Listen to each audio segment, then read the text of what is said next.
السلام علیکم ورحمۃ اللہ وبرکاتہ۔ قرآن ہم سے کیا چاہتا ہے اس کے ایپیسوڈ نمبر 19 میں آپ کا استقبال ہے۔ آج ہم جانیں گے کہ اللہ تبارک و تعالیٰ نے ہماری توجہ 19 پارے میں کن چیزوں کی طرف فرمائی ہے۔ تو یہاں پہ ایک واقعہ جو ہمیں ملتا ہے داؤد علیہ السلام اور اسی طرح سے ان کے بیٹے سلیمان علیہ السلام کا۔ داؤد علیہ السلام کے بارے میں تو اللہ تبارک و تعالیٰ نے مختلف جگہوں پر بیان فرمایا ہے کہ داؤد علیہ السلام کو اللہ تبارک و تعالیٰ نے ان کے ہاتھوں میں لوہے کو ایک دم موم کی طرح پگھلا دیا تھا۔ یہاں پہ بات ہوں گی سلیمان علیہ السلام کی۔ اللہ تبارک و تعالیٰ فرماتے ہیں بسم اللہ الرحمن الرحیم وَلَقَدْ آتَيْنَا دَاوُودَ وَسُلَيْمَانَ عِلْمًا وَقَالَ الْحَمْدُ لِلَّهِ الَّذِي فَضَّلَنَا عَلَى كَثِيرٍ مِّنْ عِبَادِهِ الْمُؤْمِنِينَ کہ اللہ فرماتے ہیں ہم نے داؤد علیہ السلام اور سلیمان علیہ السلام کو علم عطا فرمایا تھا۔ یہاں سے پتہ چلتا ہے کہ علم اسلام میں شریعت میں کتنی اہمیت کا حامل ہے۔ وقال الحمد لله الذي فضلنا على كثير من عباده المؤمنين وورث سليمان داود اللہ فرماتے ہیں ہم نے سلیمان علیہ السلام کو داؤد کا وارث بنایا۔ وقال يا ايها الناس علمنا منطق الطير اور سلیمان علیہ السلام کو پرندوں کی بولی سکھلائی۔ وأوتينا من كل شيء ہر چیز اللہ تعالیٰ فرماتے ہیں ہم نے دی۔ ان هذا له الفضل المبين اور پھر آگے کیا دیا اللہ تعالیٰ نے وحشر لسليمان جنوده من الجن والانس والطير فهم يوزعون اللہ فرماتے ہیں سلیمان علیہ السلام کے لیے ہم نے جنات کے بھی لشکر دے دیے، انسانوں کے بھی لشکر دے دیے، پرندوں کے بھی۔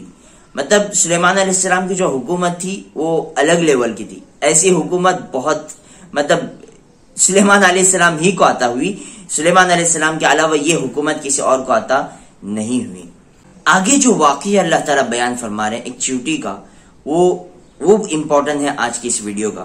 اللہ فرماتے ہیں حتی اذا اتوا علی وادی النمل جب سلیمان علیہ السلام اپنے لاؤ لشکر کے ساتھ میں چیونٹیوں کی وادی میں پہنچے، قالت نملہ ایک چیونٹی نے کہا یا ایھا النمل ادخلوا مساکنکم اے چیونٹیوں اپنے اپنے بلوں میں گھس جاؤ، لا یحطمنکم سلیمان وجنودہ وهم لا یشعرون کہیں سلیمان اور اس کا لشکر تمہیں رون نہ ڈالے۔ فتبسم ضاحکا من قولها چونکہ اللہ تعالیٰ نے ساری چرند پرند کی بولی سکھلائی تھی تو سلیمان علیہ السلام نے اس کی آواز سن لی تو اللہ فرماتے فتبسم ضاحکا من قولها سلیمان علیہ السلام مسکرائے وقال اور فرمایا رب اوزعنی ان اشکر نعمتک التي انعمت علی وعلى والدی وان اعمل صالحا ترضاه وادخلنی برحمتک فی عبادک الصالحین اور یہ دعائیں کلمات سلیمان علیہ السلام نے وہاں پہ کہے۔ مین جو اس واقعے سے بتلانا وہ یہ ہے کہ اللہ تبارک و تعالیٰ کو اجتماعیت بہت پسند ہے۔ آپ دیکھیں گے سورہ نمل کا واقعہ ہے یہ، سورہ نمل کہتے ہیں چیونٹی کو، جسے ہم اپنی زبان میں مونگی کہتے ہیں، ٹھیک ہے۔ تو چیونٹی جو ہوتی ہے کتنی معمولی حقیر سی مخلوق، مطلب اگر پیروں کے نیچے آ جاوے تو دکھائی بھی نہ دے، پیروں کے کیا ہاتھوں کے نیچے آ جاوے تو بیچاری دکھائی نہ دے، لیکن اللہ تبارک و تعالیٰ نے قرآن مجید میں اس کے نام کی پوری صورت بیان فرمائی۔ اس سے ہمیں یہ سبق دیا کہ ہمیں اجتماعیت بہت پسند ہے۔ ایک چیونٹی نے اپنی پوری جماعت کی فکر کی، اللہ تبارک و تعالیٰ نے وہ اعزاز دیا اس مخلوق کو کہ قرآن مجید میں اس کے نام کی پوری صورت بیان فرمائی۔ آج جو ہم اپنی اپنی زندگیاں جی رہے ہیں نا، ہمیں کسی سے کوئی پڑی ہوئی نہیں ہے، ہر کوئی ہر شیخ اپنا اپنا دیکھ کا معاملہ چل رہا ہے۔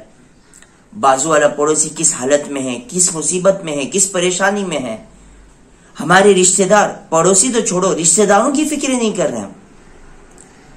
مسلمان صرف نام لینے کا نام مسلمان نہیں ہے، صرف نام رکھنے کا نام مسلمان نہیں ہے، مسلمان اخلاق کے ذریعے مسلمان ہوتا ہے۔ یہ اخلاقی فریضہ ہے کہ ہم آپس میں ایک دوسرے کے ساتھ میں، ایک دوسرے کے سپورٹ میں، ہم ایک دوسرے کے لیے ہم آگے بڑھ چڑھ کے حصہ لیں، ایک دوسرے کو ہم سپورٹ کریں، ایک دوسرے کو آگے بڑھائیں۔ ہونا تو یہ چاہیے، لیکن ہوتا کیا ہے کہ ہم بڑھتے ہوئے کی تنگڑیاں کھینچتے ہیں۔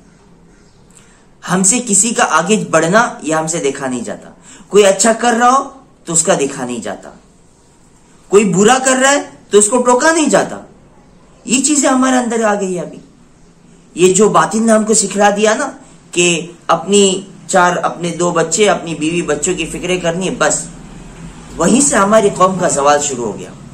جب ہماری قوم میں ایک جہتی تھی، جب ہماری قوم میں اتحاد تھا، جب ہماری قوم میں اتفاق تھا تو ہمارا عروج کہاں تھا؟ لیکن جب سے ہمارے آپس میں انتشاریاں بڑھتی چلی گئی، خاندان بڑھ گئے، رشتہ داریاں بڑھ گئی، سوسائٹیاں بڑھ گئی، ہر کوئی اپنا اپنا جب سے دیکھنے لگ گیا وہاں سے بربادی شروع ہو گئی۔ اللہ تبارک و تعالیٰ کو اجتماعیت بہت پسند ہے اور اللہ تبارک و تعالیٰ نے اس کا حکم دیا وَاعْتَصِمُوا بِحَبْلِ اللَّهِ جَمِيعًا وَلَا تَفَرَّقُوا، اللہ کی رسی کو مضبوطی سے تھامے رکھو اور تفرقہ بازی نہ کرو۔ آج ہم فرقہ واریت میں بڑھ گئے، آج ہم نے ہماری مسجدیں الگ کر دی، آج ہم نے ہمارے ساری چیزیں الگ الگ کر دی، اور ہم اپنے اپنے کوٹھیوں پر بیٹھ کر اپنے اپنی کوٹھیوں کے نام لگوا کر ہم مست ہیں کہ ہم تو مسلمان ہیں۔ میرے عزیز دوستو، مسلمان یہ نہیں ہے کہ بس اپنی چیزوں کی فکریں کریں، نہیں، امت کے لیے جگنا اور امت کے لیے جینا یہ بہت اہم اور یہ بہت بڑا کردار ہے جو اللہ تعالیٰ ہر کسی کو عطا نہیں کرتا۔ یہ اپنے اندر پیدا کرنے کی ضرورت ہے، اللہ سے مانگنے کی ضرورت ہے کہ آپ امت کے لیے روئیں، آج امت کے لیے تڑپیں، آج ضرورت ہے امت کے لیے رونے کی۔ آج ہم میں سے کتنے ہیں کہ جن کے آنکھوں میں آنسو آتے ہیں امت کے ارتداد کو دیکھ کر؟ آج ہم میں سے کتنے ہیں جن کے آنکھوں میں آنسو آتے ہیں امت کی بے دینی کو دیکھ کر؟ بہت کم ہاتھوں میں گنے جیسے لوگ افراد بچے ہوئے ہیں جو امت کے لیے روتے ہیں، تڑپتے ہیں۔ یہ بہت غلط بات ہے۔ اللہ تبارک و تعالیٰ نے چونٹی کا ذکر فرمایا، ایک معمولی مخلوق جو اگر کہیں پر ہاتھ یا انگلی کے نیچے آ جاوے تو محسوس نہ ہو، اس مخلوق کا اللہ تبارک و تعالیٰ نے یہاں پہ ذکر فرمایا کہ ایک چونٹی نے ندا لگائی اپنی قوم کے لیے، اے میری قوم، اے میری جماعت، اے چونٹیوں کی جماعت، اپنے اپنے بلوں میں گھس جاؤ، سلیمان کا لشکر آ رہا ہے، کہیں وہ تم کو تباہ نہ کر دے۔ اگر ہماری یہی حالت رہی تو یہ زوال ہمیں کون سی کھائی میں پھینک دے گا، یہ ہمارا آپ تصور نہیں کر سکتے۔ لہٰذا جاگنے کی ضرورت ہے، امت کے لیے، اپنی قوم کے لیے اٹھنے کی، بیدار ہونے کی ضرورت ہے۔